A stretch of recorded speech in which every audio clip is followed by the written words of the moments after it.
لا يحب اللہ الجہر بالسوء من القول الا من ظلم. اللہ کہتے ہیں کہ اللہ بری بات کو پسند نہیں کرتا، نفرت والی بات کو پسند نہیں کرتا، ہاں جس پر ظلم ہوا ہو. پھر وہ جواب میں کوئی لڑائی والی بات کرے. یہ بہت اہم آیت ہے. آج کل ہمارے ہاں جب بھی دو بندوں کو جھگڑتا ہوا دیکھتے ہیں تو دونوں کو ہی برا کہا جاتا ہے. یہ ہماری سوسائٹی میں فیشن چل رہا ہے. جب دو مولویوں کو جھگڑتا ہوا دیکھیں گے، ابے یہ دیکھو یہ مولوی فیس بک پہ یوٹیوب پہ کیا کر رہے ہیں. دو بندوں کو جھگڑتا ہوا دیکھیں گے، ابے یہ بندہ تو اس دن اسے لڑ رہا تھا، اس دن ابے یہ تو بندہ ہی 2 نمبر ہے. یہ بہت بڑی جہالت ہے. آپ کو کیا پتا کہ لڑائی کی پہل کس نے کی ہے؟ ہو سکتا ہے کسی اور نے پہل کی ہو اور یہ جوابی کاروائی کر رہا ہو، تو جواب کا تو حق انسان کو دینا چاہیے کہ نہیں دینا چاہیے. ایک آدمی نے آ کے کھڑے کھڑے بندے کو تھپڑ لگا دیا تو وہ کیا کرے گا؟ سامنے والا یہ سوچ کے خاموش کھڑا رہے گا کہ میں نے بھی تھپڑ لگایا تو لوگ کہیں گے دیکھو یہ اور وہ دونوں کیا ہیں، برابر ہیں، وہ بھی تھپڑ لگایا اس نے بھی تھپڑ لگایا، بھائی یہ تو دونوں ہی ایک جیسے گدھے ہیں. تو وہ دونوں ایک جیسے گدھے ہونا ہو، جو شخص یہ تبصرہ کر رہا ہوگا وہ بہت بڑا گدھا ہوگا. آج کل یہ بڑا مسئلہ ہے. اچھا مذہبی اسکالرز میں بھی یہ تو بہت چل رہا ہے. اب یہ دیکھو ان کے پھڈے دیکھو، تراویحوں کے مسئلے دیکھو، پھڈے کر رہے ہیں اس پہ، رفع الدین پہ جھگڑے کر رہے ہیں. بھائی جھگڑے کی بنیاد کس نے رکھی ہے؟ یہ مسائل تو میں بار بار بتاتا ہوں امت سمیٹ چکی تھی. دوبارہ جن لوگوں نے بنیاد رکھی ہے تو ان کو جواب تو دینا پڑے گا نا. جو مسائل امت میں طے ہو چکے تھے، اتفاق ہو چکا تھا، اب ان کو نہ چھیڑتے دوبارہ. اب جب چھیڑا ہے تو علماء اگر خاموشی اختیار کریں گے تو غلط بات پھیل جائے گی. تو جواب دیں گے تو ایک امیج جاتا ہے کہ یار یہ دیکھو ان کے پھڈے ختم نہیں ہوتے. تو یہ کبھی بھی دنیا میں اپنا طرز یہ نہ رکھیں کہ جب بھی دو جھگڑ رہے ہوں تو آپ نے دونوں کو برا کہنا ہے. یہ بالکل غلط طریقہ ہے. البادی اظلم عربی کا ایک مقولہ ہے. جو پہل کرنے والا ہوتا ہے نا جھگڑے کی، وہ بڑا ظالم ہوتا ہے. اور یاد رکھیں پہل کرنے والا کون ہوتا ہے کہ جب امت میں کچھ مسائل طے ہو گئے، ختم ہو گئے، جو ان کو اچھالے گا وہ برا ہوگا. یہ تراوی شرابی کے مسئلے یہ ختم ہو چکے تھے امت میں، یہ تو بعد میں اچھالے ہیں لوگوں نے، پھر اچھال کے پھر وہ ایک نئی جنگ میں امت کو ڈال دیا.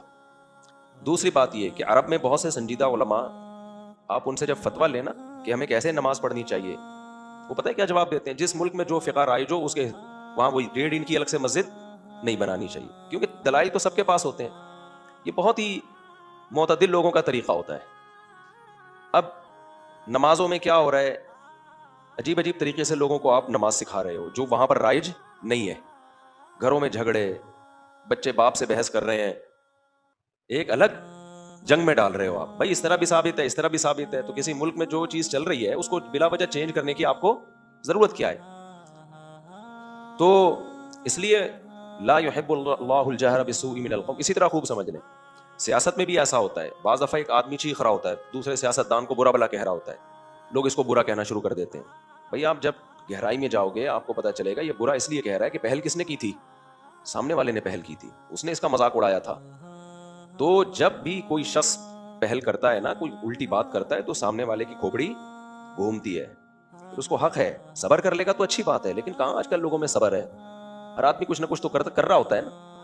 میں اکثر واقعات بتاتا رہتا ہوں. میرے پاس جب بھی جھگڑا آتا ہے نا میاں بیوی کا، تو بعض دفعہ خواتین کہتی ہیں اس نے مجھے گالی دی ہے، اس نے مجھے تھپڑ مارا ہے. تو کچھ لوگوں کی عادت ہوتی ہے ایک دم ایکسائٹڈ ہو جاتے ہیں، ابے تو نے تھپڑ مار دیا، تو نے گالی دے دی. تو میں کبھی جذباتی نہیں ہوتا، ٹھنڈے دل سے سنتا ہوں. میں کہتا ہوں آپ نے کہا کیا تھا جس پہ گالی دی ہے؟ ہو سکتا ہے ریئیکشن میں تھپڑ مارا ہو، ریئیکشن میں گالی دی ہو، آپ نے کہا کیا تھا؟ جب تک وہ چیز میرے سامنے نہیں آئے گی میں کیسے فیصلہ کروں گا کہ یہ تھپڑ بنتا تھا کہ ایسے تھپڑ بنتا نہیں ہے؟ کہیں ایسا نہ ہو کہ آپ تھپڑ مارنا شروع کر دیں.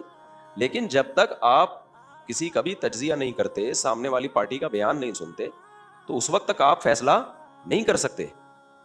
اور مرد کا بھی یہ ہوتا ہے، مرد الزام لگا رہا ہوتا ہے بیوی پر، اس نے مجھے یہ کہا، اس نے مجھے گالی دی، بیوی ہو کے یوں کہا اس نے. میں کبھی جذبات میں نہیں آتا. میں خاتون سے پوچھتا ہوں اس نے کیا کہا تھا جس کے جواب میں آپ نے یہ کہا ہے. اگر وہ کہتی ہے اس نے میری ماں کو برا کہا تھا، میرے باپ کو برا کہا تھا شوہر نے، پھر 2 گالیاں میری طرف سے اور دے دو. جب آپ بیوی کی ماں یا باپ کو برا بلا کہو گے تو غیرت مند عورت تھوڑی برداشت کرے گی، بے غیرت ہوگی تو برداشت کر لے گی. تو یہ ہماری قوم میں بہت بڑا المیہ ہے. یہ بہت افسوس کی بات ہے. یک طرفہ بات سنتے ہیں، ابے اس نے یہ کہہ دیا، ابے یہ بول دیا، ابے یوں کر دیا. بھائی آپ پہلے سنو کہ کس بات کے جواب میں کہا ہے. اللہ کیا کہہ رہے ہیں؟ لا یحب اللہ الجہر بالسوء من القول الا من ظلم. جس پر ظلم ہوا ہو تو اس کو رائٹ دے رہا ہے اللہ تعالیٰ بھی. اللہ کو اس طرح کی لڑائی جھگڑے والی باتیں پسند نہیں ہے, لیکن ظلم جب ہوگا تو وہ آگے سے رپلائی کرنے کا تو حق ہے نا اس کو, وہ چپ بیٹھا رہے بت بن کے. کچھ اخلاقیات میں بیان ایسے ہوتے ہیں جو بیان کی حد تک بہت اچھے ہوتے ہیں, پریکٹیکل لائف میں وہ قابل عمل نہیں ہوتے. کچھ باتیں ایسی ہوتی ہیں جو بہت اچھی ہیں بھائی. بعض ابھی وہ کچھ دن پہلے خطیب کا بیان تھا, وہ غصے کے خلاف بیان انہوں نے کیا, اتنا کہ غصہ ہی نہیں. مجھے خیال ہوا کہ غصہ تو موسیٰ علیہ السلام کو بھی آیا تھا جب کوہ طور سے واپس آئے, اپنی قوم کو دیکھا کہ بچڑے کی عبادت کر رہی ہے, اپنے بھائی کو پکڑ کے داڑھی کھینچی موسیٰ علیہ السلام نے کہ یار میں تمہیں چھوڑ کے گیا تھا یہاں پہ کہ اس قوم کا خیال کرو, اور یہ بچڑے کی عبادت میں لگی ہوئی ہے.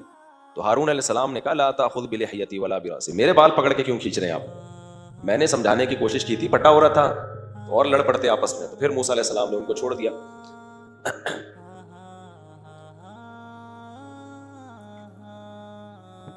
ہاں یہ ضرور ہے کہ بد اخلاق بن جانا اصل شریعت میں اخلاق ہی ہے, اصل شریعت میں نرمی ہے. نبی صلی اللہ علیہ وسلم نے فرمایا سب سے زیادہ قیامت کے دن میرے قریب وہ ہوگا جس کے اخلاق سب سے اچھے ہوں گے. اصل تو اخلاق ہی ہے.